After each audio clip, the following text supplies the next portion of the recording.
Today on the Bar Business Podcast, discover the 3 invisible systems that actually help decide whether or not a guest stays for drink 3. Master the quick on-site audit, what to measure, where to measure, and what target ranges keep people comfortable with your environment. And learn the first fixes that actually move revenue and how to choose the next upgrade to your bar.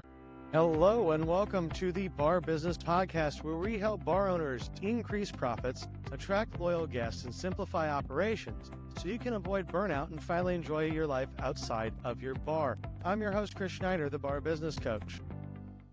The Bar Business Podcast is brought to you by QuickSpec. And full disclosure, I'm a co-founder.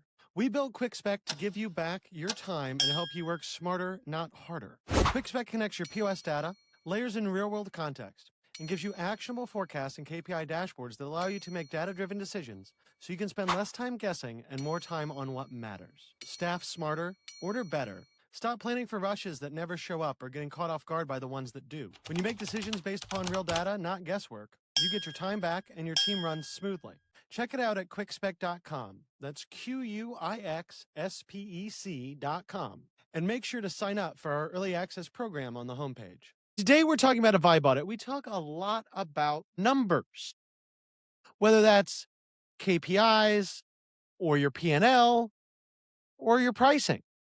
But today, we're going to talk about how we can measure things about the vibe in our bar. And I think it goes without saying, vibe is not just an Instagram aesthetic. Vibe is how people feel while they're at your establishment. And we can determine measurable things based on vibe. There are inputs. Things like dwell time, drink count per guest, and revenue per seat hour tell us how we're doing. And there are 3 systems that we can measure to work on our vibe. And that's our lighting, our acoustics, and our temperature. So your POS, most of the time what we're talking about, that's tracking your revenue, but your ambiance is going to generate revenue. Now, one of the reasons why I wanted to really get into this today is when we think about Gen Z, when we think about where this business is going, we're looking at a lot of younger guests who are going out less, but spending more, and they're worried about experience. Those experientially driven guests are not worried about what things cost as much as they're worried about having a good time. So we need to work on everything in our bar to give them the best time possible. Now, ambiance seems a little bit weird, so let's talk a little bit before we get into what to measure, and how to adjust it, into why ambiance pays. How is this actually going to help our bottom line? So, a general rule of thumb, everything else being equal, ambiance is what's going to make people come to your bar compared to the bar next door. Now, pricing, programming, drink selection, quality, your cocktail menu, your menu, all these things are going to drive revenue. But assuming parity on all that with your neighbor down the street, what's going to drive people to your bar over theirs is ambiance. So it's something we don't think about enough, but has a huge impact on our bottom line. Now, let me give you some stats here.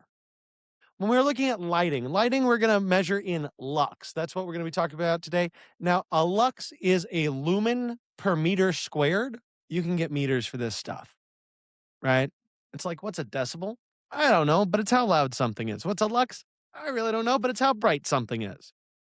But here's the thing. If we go too bright, and we're going to call that 500 or greater lux, people move faster and leave sooner. Think about a place like Walmart or an airport. They're always bright. You're rushing through. Contrast that to someplace dark, cozy, intimate. You're going to just walk slower. You're going to be less agitated. So anything over 500 lux is going to be bad in a bar. What's our target? 150 to 300. Now, this is going to depend on the zone that you're in. And by zone, I mean, like, where on the planet are you? How bright is it outside? You know, what are people used to for their lighting given the season even? Because I think most of us know that live in places like Indiana, where I am, where it's been pretty dreary. The sun came out today and I'm like, oh shit, it's bright. Because the sun came out for the first time in weeks. In those cases, I'm going to expect a little bit darker lighting when I go into an establishment, as opposed to in the middle of summer when the sun's out all the time and I expect a little bit brighter lighting because I'm used to the brighter lights. So if you're in Colorado in the winter where it's normally sunny versus Indiana in the winter where it's normally cloudy, you're probably going to adjust your lights a little bit differently. But that 150 to 300 lux range is where most people are going to feel comfortable. When it comes to sound, now sound is an interesting one too, because with sound, if I want a club environment, if I'm having a high, intense, fun, really strong party vibe going on, I'm going to want my sound higher. But generally speaking, anything above about 75 decibels is going to raise people's stress. For roughly every 10 decibels above 72 decibels, you're going to cut minutes off your dwell time. So if your music's too loud, you're probably going to have people dwell less. Now, obviously, if you're trying to create that party environment on a Friday or Saturday night, that's a different thing than what I'm talking about here. But I think we've all been to the bar where it's 2 o'clock on a Tuesday and there's 3 people there and the music is so loud you can't think. That's what I'm really referring to. So sometimes we want loud sound, but oftentimes we want to match where people are. And that's right, not higher than 72 decibels, 70 decibels. Really, the sound should scale with the sound of your restaurant or your bar. And in my opinion, unless I'm trying to create that party atmosphere, I want the music just a little bit quieter than the crowd noise. So if my crowd is at 60 decibels, I want the music at like 58. If my crowd's at 75 decibels, I want my music in 72, 73 decibel range. Now, you can get meters for this, but you can also kind of hear, is the music way louder than the people? If it is, turn it down a little bit. If it's not, turn it up a little bit. And then let's talk temperature. The comfort zone for most people is going to be 68 to 72 degrees. Outside that range, your dwell time is going to drop. People are not going to spend as much time in your bar because they're uncomfortable. And we see this all the time, especially for some reason in summer. You go into places and there's 65 degrees because the air conditioners are cranked. And a lot of times that's because the staff is complaining that they are hot. Well, I'm sorry to say this. If you're working in a kitchen, if you're running around with plates stacked up your arm, carrying trays, running around doing a bunch of physical work, you're going to be warmer than your guests who are sitting still. But I also think it's important to remember we don't adjust temperature for our team to be comfortable. We adjust temperature for our staff or for our guests to be comfortable. So you want to find that balance, but that 68 to 72 range, that's pretty much where you want to live, assuming you're not in a place with very extreme temperatures or have some local reason why you wouldn't do that. For example, if you're in a place that's really cold and a lot of people are wearing clothes to be outside where it's really cold, you probably don't want it quite 68 because that might be a little bit hot for your guests, but you can figure that out, right? This is pretty logical stuff here. Now, to give you an idea of what this can do to your ROI when we get the lighting, the sound, and the temperature correct, well, your ROI is pretty high. I mean, generally speaking, when we're looking at changing temperature, you're moving a thermostat. There's no cost there. When we're talking about changing sound, we're talking about adjusting a sound volume. There's no cost there. The only place that there could be cost here is if you need to get some dimmers for your lights. But if you own a bar, I'm assuming you have dimmers already. Maybe you need to get rid of some lights. That's real easy. Just unscrew them. Maybe it's too dark in your bar. You need to make it a little bit brighter. You need to buy some lights. That's really the only time that expense is going to come into play here. The rest of this is just adjusting what you already have.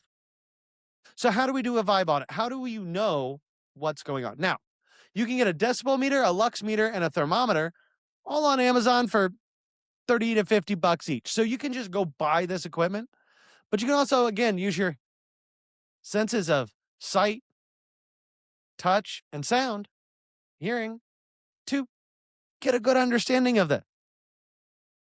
But if you want to get really scientific with it, get a lux meter, get a decibel meter, get a thermometer. Again, you can get these all on Amazon pretty easily for, 25, 50 bucks, somewhere in that range.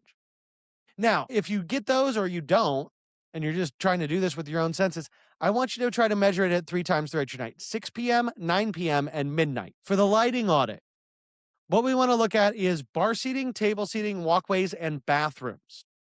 Again, anything above 500 lux, if we're using a meter, is going to be way too bright. Your walkways, you want to make sure they're a little bit more lighted. So we want to be in that kind of 300 to 400 lux range. Your tables, 150 to 250 lux. Now, the one thing I will say about going too low is if you do go way too low, people do shady things in the dark. Sometimes that's not what you want in a bar, but generally speaking, you want those tables pretty dim. We want to give a nice atmosphere. And then behind the bar and on the bar itself, we want to go a little bit brighter, say 200 to 300 lux, because people are working there and they kind of need it. Another thing to always remember with lights, and this is huge, look at the temperature. So temperature's a little bit weird with lights. We measure it in, thousands of K. I forget what K is. Doesn't matter. But the lower the number, the warmer the light, the higher the number, the brighter the light or the cooler the light. And warm light is going to get you more towards that yellow. Cool light's going to get you towards that white, that blue style light. Think fluorescent that's really high in the color temperature scale versus incandescent, the old school bulbs, Edison bulbs, which would be really low on that scale. What we want to do is make sure that we're in kind of that 2,500 to 3,000 K range. Bottom line here is I am a pale white dude. I have a 2,500 K light on me right now. Why? Because if I put on a 5,000 K light and you were watching this video, you'd wonder if I was part of the wall because I'd look like a freaking ghost because I'm too white because it's the middle of winter. Warmer color lights make white people look better. And people want to look good. Now, obviously, we shouldn't plan our whole concept around white people per se, but generally speaking, for anyone in the paler side of humanity, warm lights are going to make you look more pink and less like a ghost. And that's good. We want our guests in our bar to look good. When it comes to sound, early evening, we want to be in that kind of 65 decibel range. As the night goes on, right? Probably get up towards 75, and then the late night, bring it back down more towards around 70 decibels. That obviously, like I said earlier, is going to depend upon your bar and how busy it is. And my rule of thumb, just the ear test, is that I want it just a little bit quieter than the folks in the bar so that it's nice and in the background, but it doesn't make you yell.